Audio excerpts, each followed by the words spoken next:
Hey kid, ever heard of incremental games? Clicker games? Idle games? That's what I'm talking about.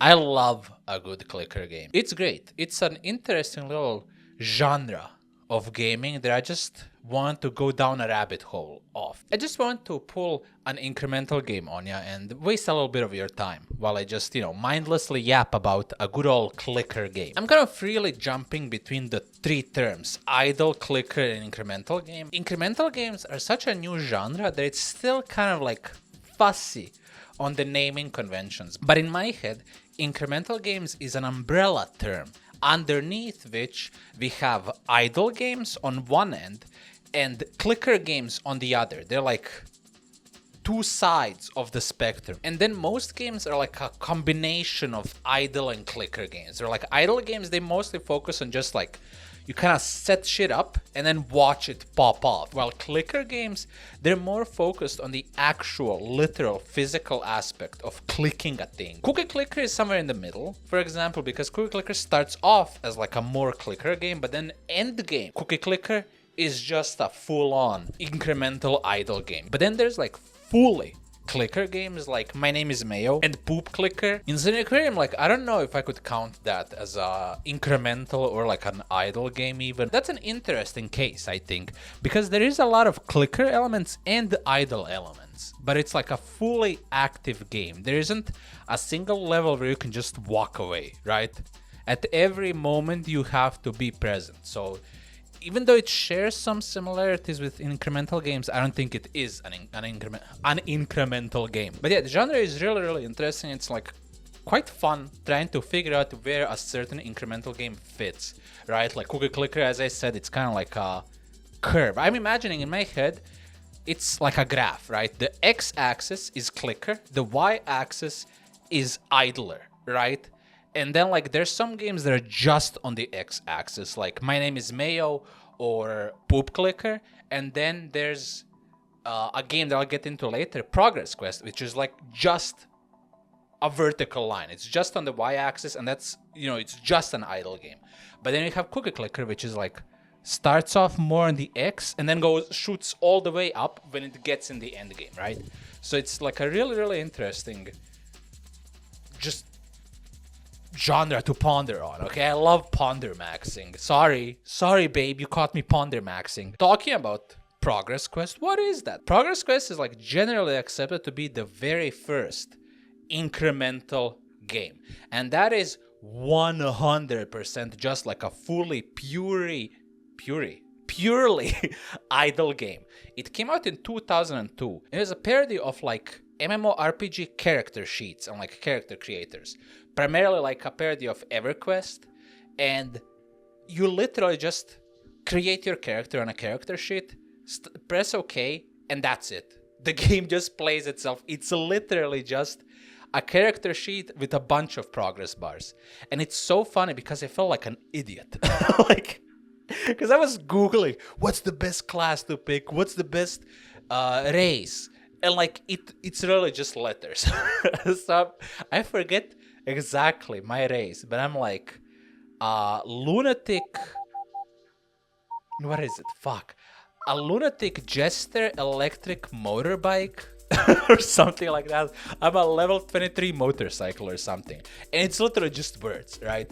And you just have it open and that's it. That's the entire game. It's like, is it even a game? I don't know, but it's a fun little thing to just have open in your browser. It's interesting. Progress Quest is generally accepted to be like the very first incremental game.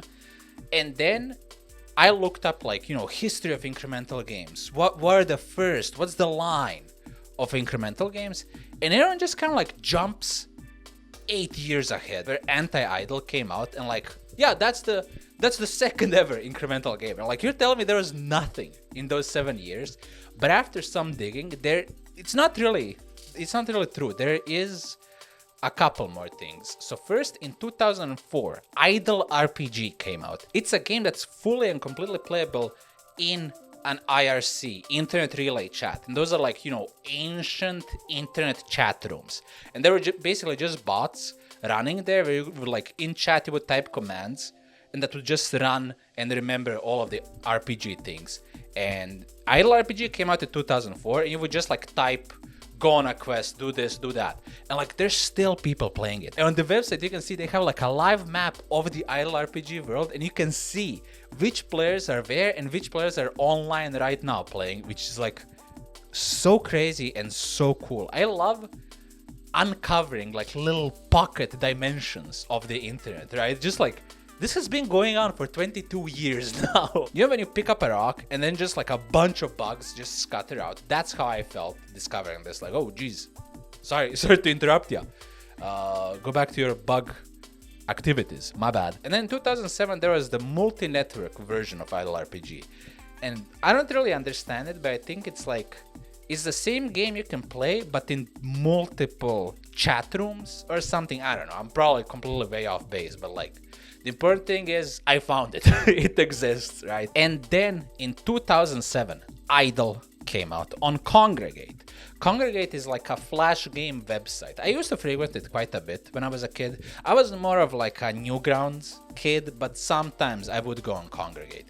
And it had some pretty good games. The interesting thing about Congregate is in this era, like from 2007 to 2013, it really was the idle game place. It's quite an interesting little side effect of the Congregate community, because on Congregate, they used to have these chat rooms that you could access only while playing a game, right? It was like a global website chat room, so it didn't matter which game you played, but you had to play a game to access it. People would get like absorbed into just chatting in the chat room.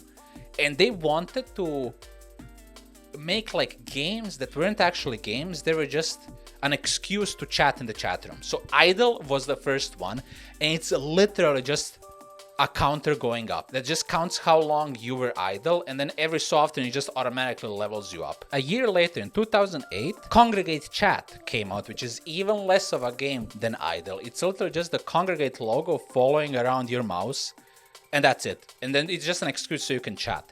Then the same year came out A Night Story, where you just watch a night go around. And then a Yumi Love Hacker Story, which I couldn't get to run, but it's basically like a parody of Maple Story level farming bots, but it's a game. Anyways, then a year later came out on Congregate again, Anti-Idle, which is a parody of Idle, but it's actually a game. In that game, like, you do have to remain idle, but then after a while, if you just make any action, like move your mouse, click your mouse, press a button on your keyboard, you get a reward, and then you spend those rewards for upgrades, you know, typical incremental stuff. All of those games, they were all fostered and created for the Congregate chat community, which is really, really interesting. To be fair, all of this information comes from a GDC talk by a guy that works at Congregate. So, you know, it may very well be just like biased, like, yeah, Congregate created the incremental genre, but I haven't really been able to find anyone saying otherwise. Like, this so far seems like pretty legit. Like, I tried to look at timestamps and just like the history of it, and yeah, I think Congregate really did a lot for the incremental genre. Now we're finally done with Congregate. In 2010, Cow Clicker came out. I never ever heard of this before, but apparently it was like a huge sensation on the Facebook game scene. This was actually a parody of like Zynga games, you know, like Farmville, and this is like a huge, massive tangent. The Cow Clicker saga is kind of crazy, and I did go down the rabbit hole, the cow hole. So Cow Clicker was originally just a name used for those, you know, Zynga Facebook games like Farmville, Hayville, Hay Farm, all of that. Like, a lot of developers at the time were very upset and just like shocked at the success of Zynga and like those type of like social Facebook games. And it was like a term, you know, like cow clicker, because like, yeah, essentially just click on cows. And then Ian Bogost, the guy that came up with the term cow clicker, also made the game. So originally he wasn't even gonna make a game. He was gonna prepare a presentation for like a GDC talk where he talks about how shitty Zynga games are. And then he was like, oh, it would be really cool if I made a game that could show how shitty these games can get. And Cow Clicker was like the purest, rawest form of Farmville, essentially. Because you just had a cow, and every 6 hours you could click on it once. And then you had to wait 6 more hours to click on it again. And that's it. That's the entire game. And it was just like a parody of Farmville. and it took off. And this whole time, Ian Bogost, the guy, he was talking about, like, he even made, in 2010, he made like a GDC talk about Cow Clicker and saying how like Zynga is the prime evil, there's the worst, they suck. And I fully agree. And it's really interesting to see, like, now, you know, like 16 years later, it's really interesting to see this group of devs just like kicking and screaming against the coming tide. I wish they were successful in preventing this the current geopolitical climate of video games, right?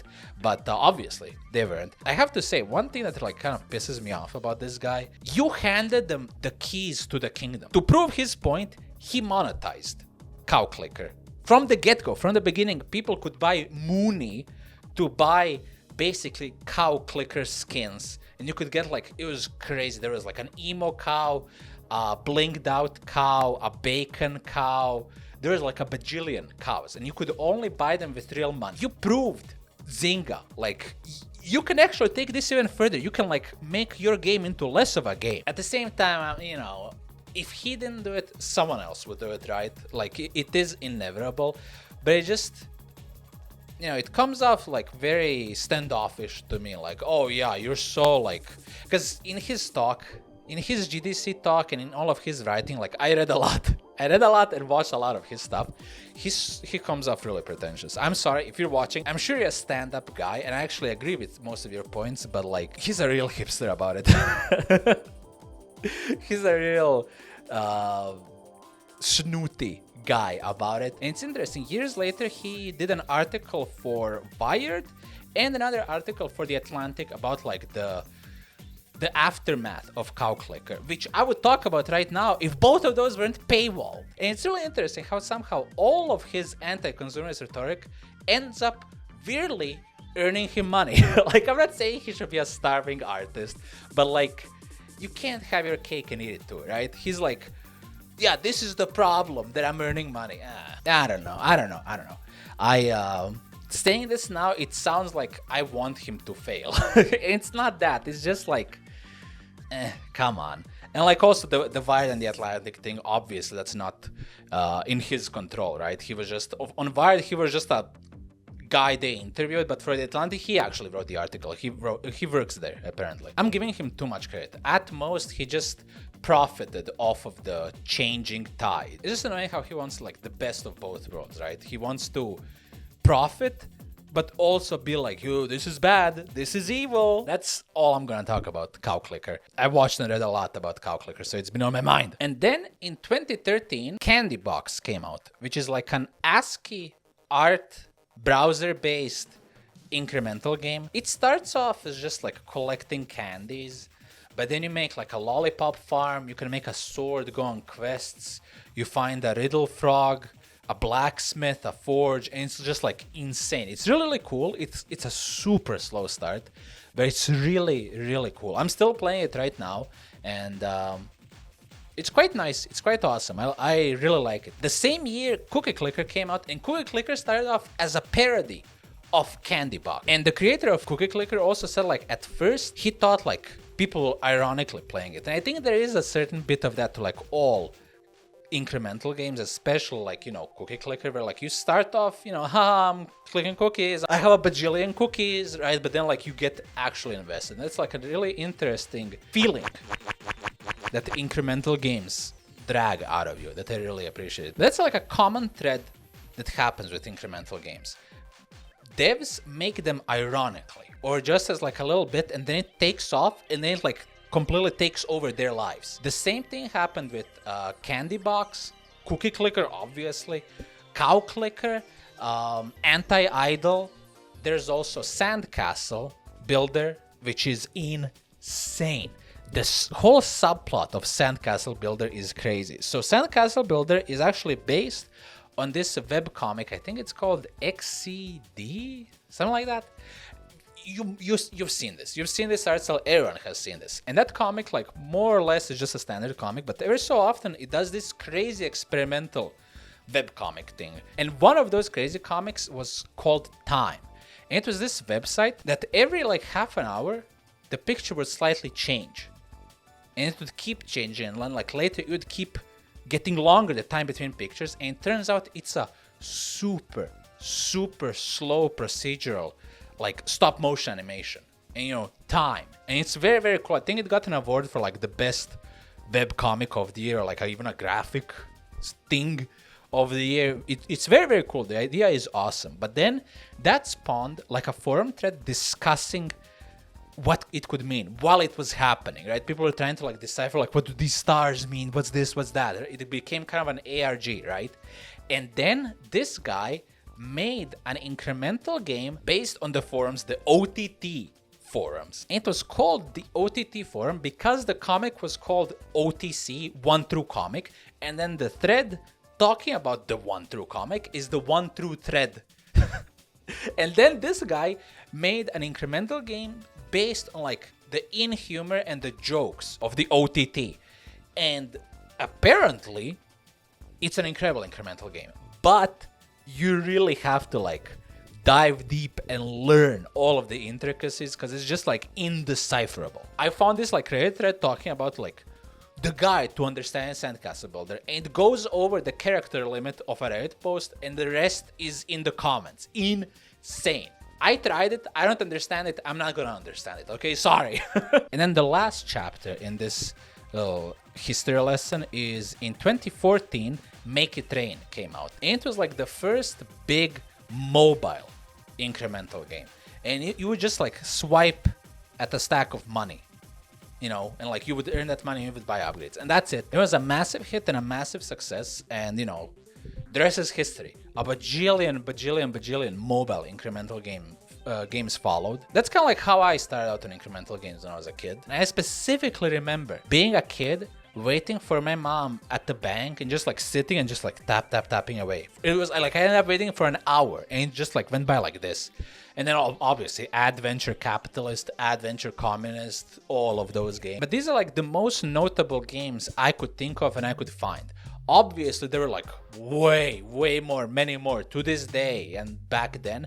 But these are like, kind of like the milestone incremental games. And it's really interesting to me how most of the really influential and like milestone incremental games are satire and parody. The incremental game genre lends itself really well to just like social commentary, I guess. Because like, Progress Quest, parody of EverQuest. Cookie Clicker, parody of Candy Box. Adventure Capitalist is like it's taking the whole absurdist money amount of incremental games to kind of like poke fun at society.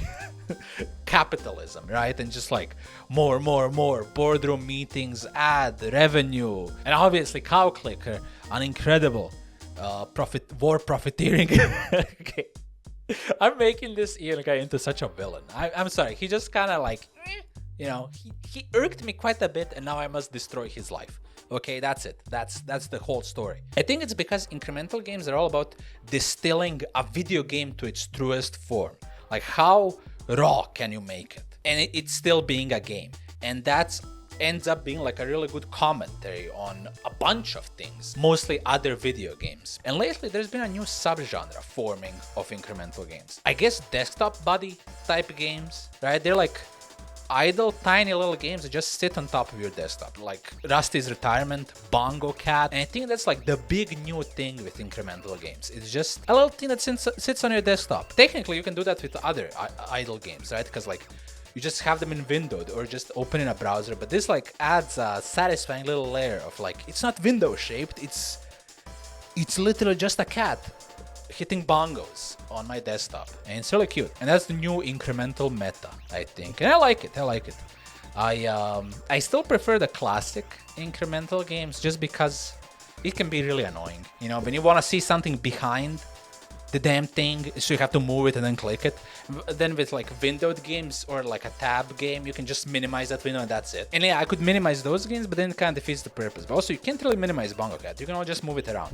So it's cute and annoying at the same time. Making a good incremental game is really difficult actually. I haven't tried making one and I do not want to try making one, but just like me as a player of incremental games, I can tell like, oh, I don't like how this one plays. I don't like this. You have to strike a perfect balance of progression, but not too fast progression and not too slow progression. I should be able to, at any given point, actively play the game, right? Just like, oh, I'm gonna buy this, I'm gonna buy that, sell this, do this. And at any given moment, I can just step away, and when I come back, I will be rewarded for being idle, for leaving the game on idle.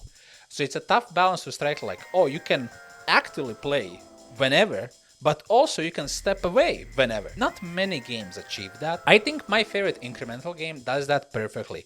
It's called Tower Wizard. It came out relatively recently, and it's awesome. But the problem is it's so short. Like, it's really, really short. There's only 12 achievements, and it took me 7 hours to beat it, and I think like 3 of those hours were idle hours, right? And I just wish that went on forever. And technically it can go on forever, but like, what's the point, right? What's the point if you can't... I hope he keeps updating it or something, because it's really good. There is also Magic Archery, which is literally just Tower Wizard, but older. Like, the guy that made Tower Wizard made Magic Archery before, and Magic Archery is free, and Tower Wizard is like $5, I think, something like that. And they're both really, really good.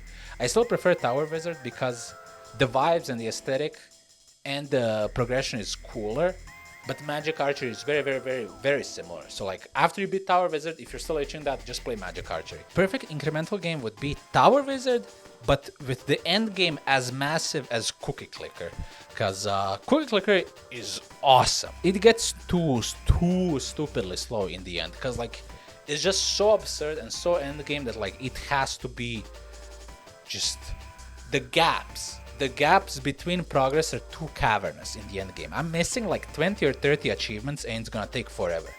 But it's still awesome. But Cookie Clicker to me is kind of like the Beat Saber of incremental games, right? It's like the one game that everyone knows, and the one game that's kind of like the mascot of the genre, and it's for a good reason. It is incredible. Like, everything about it is awesome. Just the idea of clicking on cookies, that's so iconic. Universal Paperclips is also awesome. I remember I used to play Universal Paperclips a lot at my desk job, my office job, way back when, because it looks like a spreadsheet, intentionally. It just looks like a very, very basic web page. So when I played at my job, no one would know that I was playing a crazy, wacky cookie game. Those are my opinions on idle games. I hope you've been playing an idle game while watching this video, because I've been playing idle games while researching this video, recording this video, and editing this video. I don't know, I've just been in like a heavy idle game mood lately, and why not make a video about it, right? Might as well yap away. Oh!